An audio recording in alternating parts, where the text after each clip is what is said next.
This is Josh Kalven, editor of Progress, Illinois. I'm sitting outside here in downtown Denver with Jack Darin from the Sierra Club in Illinois. Jack, thanks for talking to us. Thanks. It's great to be in Denver, isn't it? Yeah, it's a beautiful day. It's been a lot of fun.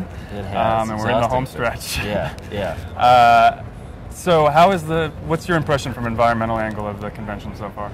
I've really been struck by the green theme that's running through this convention. I mean, at times it feels like you're at an energy conference that has politics in the background. And I just have a triple booked schedule sometimes of whether it's panel discussions or receptions or meetings with elected officials that want to talk about energy solutions. And the conventions I've been to in the past, you sort of feel like you're at a high school dance without a date. There might be one thing a day that's related to the environment, and when someone gives a speech, you wait for the word environment and then you cheer. But here, I mean, look at Governor Schweitzer on Wednesday night. I thought that was one of the best speeches of the week about energy independence. And even people that aren't giving speeches about the environment usually have a mention of climate change or green jobs. It's just really amazing as someone who's worked on energy and environmental issues for my whole career to finally see these issues really at the front and center of the national debate about the future of our country. It's very exciting. Yeah, and you sound genuinely surprised by it. I am. I mean, we know that, we've all been talking about climate change now for a couple of years, and we know in Illinois energy's been a hot issue, but I think that even within the last few months, there's been a crystallization because of, for some people it's gas prices, for some people it's the tremendous economic development upsides of green jobs, for others it's climate change or our national security problems. It's almost like everybody intellectually has a ticket into the energy discussion, and all of a sudden it's just front and center. And to see the election potentially decided on those important issues is really exhilarating, and to see our guy from Illinois with a really bold and impressive plan to move us forward is just proud. It's great to be part of it. And speaking of our guy from Illinois, I heard that you're doing some things for the Obama campaign while you're here.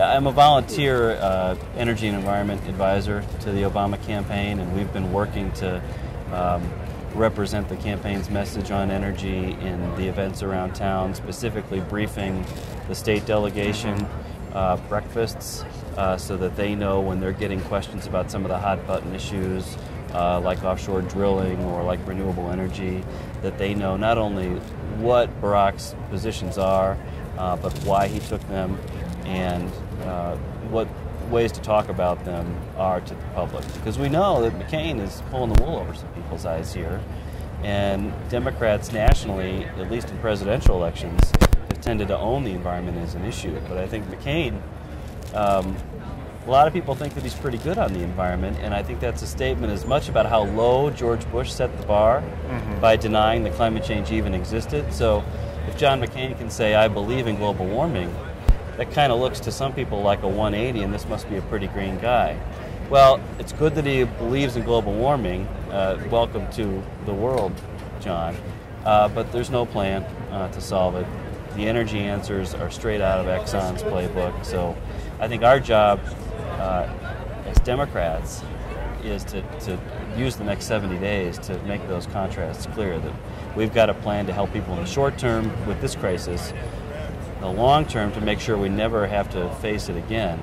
And the McCain, to the extent he has a plan, is basically doing the work of Exxon.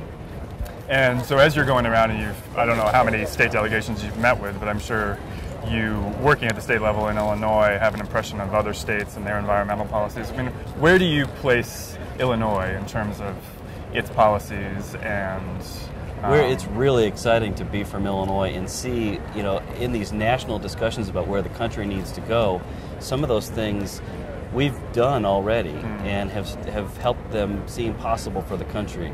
Last year, nasty legislative session, everybody knows that, but a lot of people don't realize that we passed in the middle of that mess one of the strongest clean energy laws in the country. We're going to get 25% of our energy from wind and renewables in Illinois because of that, and ComEd and Ameren are about to launch huge new energy conservation programs after we pass that law. So I think that a lot of people get credit for that, and it's just great to see now those goals being articulated for the rest of the country.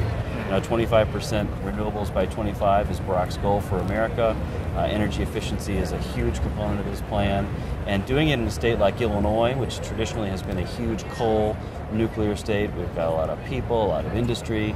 If we can do it in Illinois, in the heartland, then it looks very doable to America. And I tell you, the job rush in the wind industry that we've seen since we passed that bill last summer is just one of the most real examples of how real these green jobs really can be for all kinds of, whether it's laborers or contractors, steel workers, people to operate the turbines, farmers that get income from hosting the turbines. So it's a real win-win.